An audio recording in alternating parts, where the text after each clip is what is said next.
I have just installed a Mastertemp 400 equipment.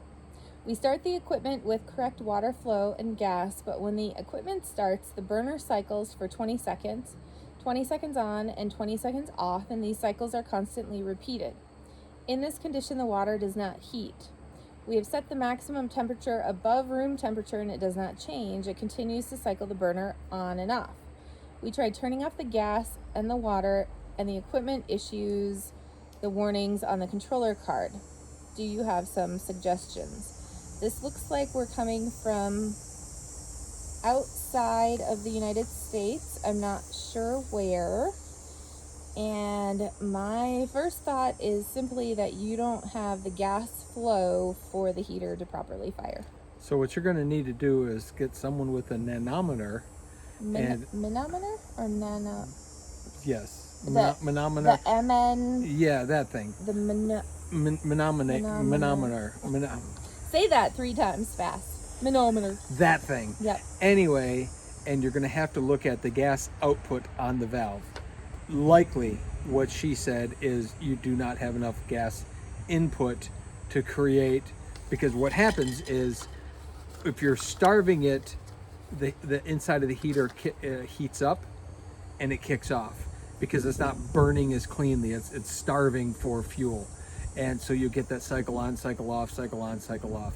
And I would bet almost 100% it's a gas flow problem. The only other option would be is if it's not venting properly, if there's something happening in the stacked flue sensor or something that you're not getting the heat that's built up inside there out in time, it will shut off and cycle on and off as well. So one of two things. Could that be a flow issue? Although I don't know that it would. It's not a water flow issue. Turn It on would. and off. It's not likely a water flow issue. I mean, it could be. A heater However, shouldn't turn on if the water flow is too low. Okay, so let's go a little deeper.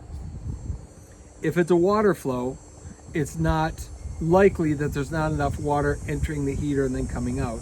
Likely it's the bypass isn't working properly.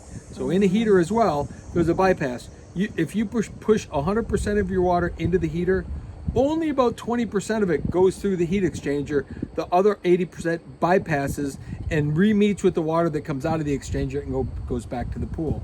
So if you're in fact having a problem with the bypass and it's bypassing 90% of the water instead of 80% of the water, you're not getting enough flow through the heat exchanger, which could cause overheating in the combustion chamber, which is now going to trigger overheated, shut off, cool off, turn back on, overheat, shut off. So there is that as a possibility, but if this is new equipment, it's likely it's just being starved for gas. And then the third thing, which you mentioned before, is the stacked flue sensor, is that if you're not getting enough of that heat, because a heater today doesn't just vent out of the top, the flame is heating and blowing sideways and heating up the heat exchanger, and then there's a vent and a power fan that's blowing the hot air out. And if drawing it out, if it's not drawing it out fast enough, that chamber heats up as well, which could indicate a shut off, which would tell it to shut off as well. But so if new equipment, likely gas line is the problem. Right, and if this new equipment is replacing old equipment, especially if it's indoors, you could think I had a 400 before. I can use a 400 I can do again. a 400 again. You cannot. And it's not only the gas line, but it's all of that airflow, the size of the closet or room that you have it in, and a whole lot of other things. Right. So yeah, that's another really good point. You have a lot point. more to do. Yes, if this is equipment replacing old equipment and you're replacing it with the same size heater, likely the gas line is not big enough to handle it.